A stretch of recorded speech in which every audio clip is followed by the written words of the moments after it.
Hey, what is going on, you guys? John Shea here from the No Shame Income blog.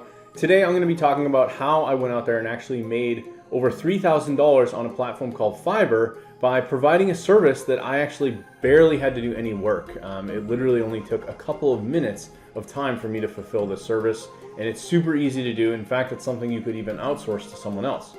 So if you guys are new here on the channel, be sure to throw me a thumbs up on the video, and if you actually go back and leave me a comment, I will go back and actually reply back to any comments that are left on the video. In addition, be sure to subscribe to the channel as I release new videos each and every single week. So let's dive into today's video.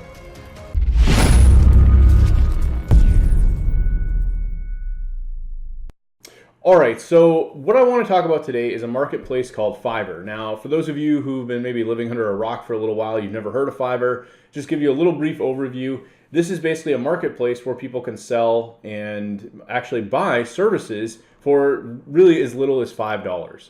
Now, you could pretty much find just about anything you could imagine on this site, anything from graphics to digital marketing, people doing writing, translation, videos and animation, music and audio, programming and tech, business work, as well as even lifestyle. So there's just about anything you could imagine here on this platform. I've typically used it for article writing, having stuff done for like my YouTube channel. I've done stuff with having ebook covers created, having logo designs made. Here's a great one where you could have like images, have their background made transparent. You could pretty much find just about anything you need when it comes to the digital marketing space and anything you might need in this realm. So what I want to talk about today is something that I went out and sold where I barely had to do any work. Now, before we dive into it, I wanted to show a little proof. You can actually see here's my back office. I haven't been active with this in some time, but it is something that you could definitely still do today. I was able to earn almost $4,000 on this platform. You can see my total earnings were $3,896. So I wanted to give you some proof that this is something that actually does work. And on average, I wasn't even selling this for all that much. It was only selling most of this service for, on average, about $6.86. Most of the orders that I actually placed were only for $5. So it was really easy to do, very affordable, and a lot of people were very attracted to this particular gig, and they actually were the ones doing all the work. So I'm going to explain all of this in a bit, and you guys are going to understand how this all comes together. So what I did is I went out, and I want to show you guys something before I actually show you the gig so it makes sense. I have a blog that I've been running for about 6 years now called Voices of Marketing. I was able to get this pretty cool brand name for this, voicesofmarketing.com. And initially when I had this, I was going out and doing podcasts and I was interviewing people, and it was really time consuming, and in reality I wasn't really making all that much money with it. I couldn't figure out, how do I monetize this and start making some money with this blog and turn it into something that could really just kind of supplement the income I was making at the time from my job. So I went out and I was interviewing people, and eventually I said to myself, why don't I start writing blogs and doing like written interviews so I don't have to like do an actual podcast. And that was something that actually became quite successful. I started doing a few written interviews with people, and I had quite a few of them, and eventually something ticked in my head and I said, why don't I go out and offer to people to do the interview on the blog, and they're going to get some publicity from the people who are kind of here and finding the website. And even if it really doesn't get like any comments or all that much traction, they're getting like a backlink back to their website, which is helpful for their SEO. If people do go like looking them up on the internet, is a possibility their interview would be found and they'd get to learn a little bit about who they are and what their business is all about. So it was kind of a twofold thing where I was offering something of benefit to them, but in reality, all I was really doing was asking them a few questions. So I went out and I made this gig, and this is basically what I did. I said, I will interview you about your success. So I wanted people that were doing something business related in marketing and that were having success doing it. And I mentioned that it was a DA20, meaning that it's a Domain Authority 20 blog, which is basically an SEO metric. Without going into tons of detail on that, it's essentially something that would benefit people in terms of getting a nice link back to their website. It's going to be helpful for their own SEO, and it just kind of added a little extra for people that were looking for that. So I went out, and this is what I did for the gig. I said, I run a marketing blog where I interview successful online entrepreneurs and marketers. I will send you a list of questions to answer and feature the interview as a written interview on my blog. And then I said, I will specifically only post relevant interviews and success stories, no junk. So that way, I didn't want people submitting something that like wasn't an actual interview or like this junk article and they're just trying to get a link. I actually wanted successful people coming to me, ordering this gig, and then having me kind of highlight them as an interview on the blog. And I said in each post, I can add an image of your choice. It could be a photo of you or your business. I would add a backlink to the website, so that's kind of helping with traffic. It's giving them a little bit of SEO benefit. And then I gave them a little about. I said domain authority of 20, page authority of 32. Again, for SEO, it just kind of gives them a benefit there.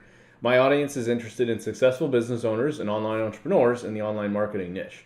I am also willing to share successful stories or inspiring goals you have for your business venture. And then you put exclusively on Fiverr, meaning that I didn't offer that anywhere else. They couldn't buy it through my website or email me. They only could order it through Fiverr. So once I put this out there, I recorded a video of myself. Here's a little like thumbnail I did, nothing fancy, but then I put together a video of me on camera and I just said, hey, I'm going to interview you about your success. Fiverr loves when you do video for your marketing.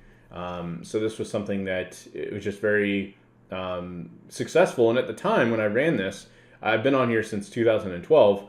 I was probably really active with it from 2013 to 2015.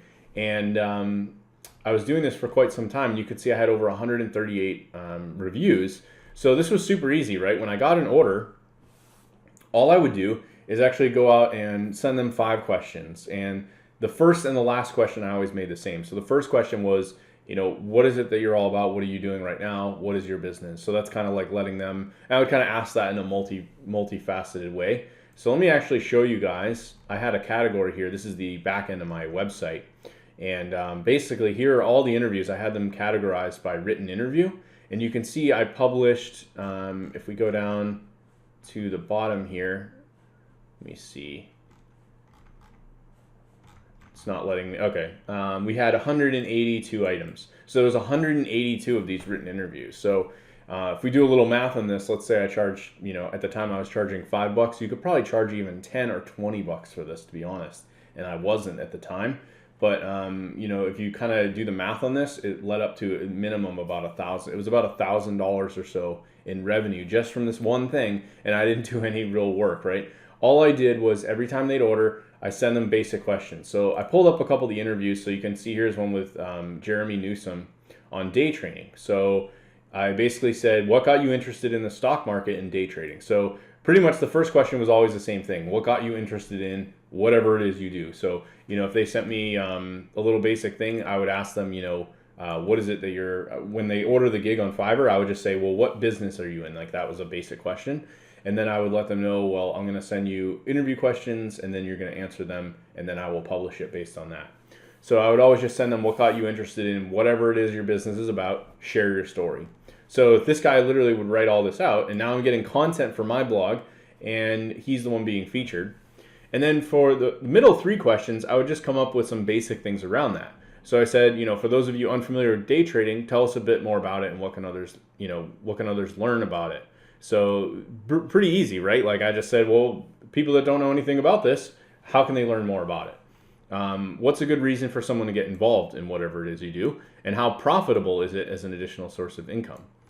So then I said, at the last question, I would say, actually I had 6 in this particular interview. I said, how much do you recommend people invest? So I think this one I added as a bonus because I was actually interested in like understanding more about this because I didn't know anything about it.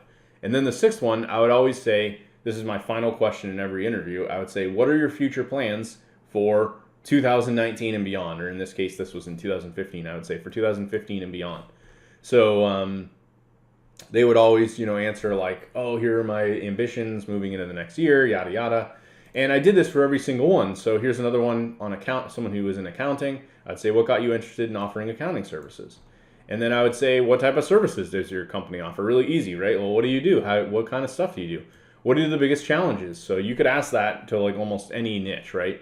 How have you gone about finding new clients? Pretty basic, right? I kind of came up with that on the fly.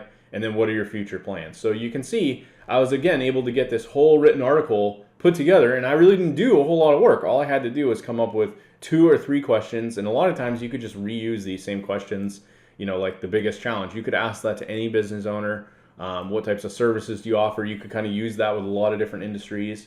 And this guy, you know, he services clients. So I would say, hey, how have you gone about finding more clients? And I could ask that for a lot of different industries.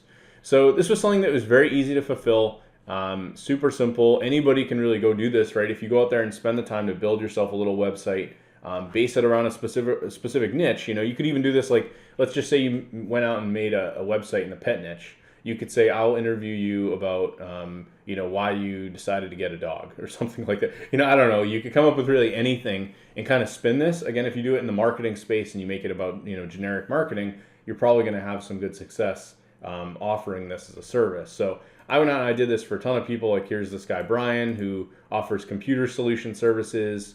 You know, I said, hey, how did you get started? You know, what are you doing now? And this one, you know, again, he didn't give me a lot of information, but I'm still generally had enough content with a lot of these articles that I was able to go out and I got a ton of these interviews that I did. Like, here was a 17-year-old I interviewed, a lot of people doing SEO. Here was someone doing like legal stuff. This person did service dog certifications. Really, it was like a ton of different opportunities here that I was getting from people all over the place. So again, what I would recommend is, if you want to follow this, you know, go out on Fiverr, make a gig, put some time into the video, the thumbnail, write a good description, and start offering this as a service. You can make a lot of money. Now, if you want to learn what I'm doing today, where I've really started to scale up my business, I'm actually inviting you guys to check out a free masterclass that I put together on how I'm going out and actually landing higher ticket clients, people that are willing to pay me $500, $1,000, even as much as $2,000 more a month for offering digital marketing services. And I'm going to show you how I outsource most of that work, similar to how I'm doing this with Fiverr. So go check out the link below in the description, my #1 recommendation for getting started in 2019 and beyond. If you guys enjoyed this video, be sure to throw me a thumbs up, and I will look forward to seeing you in the upcoming videos.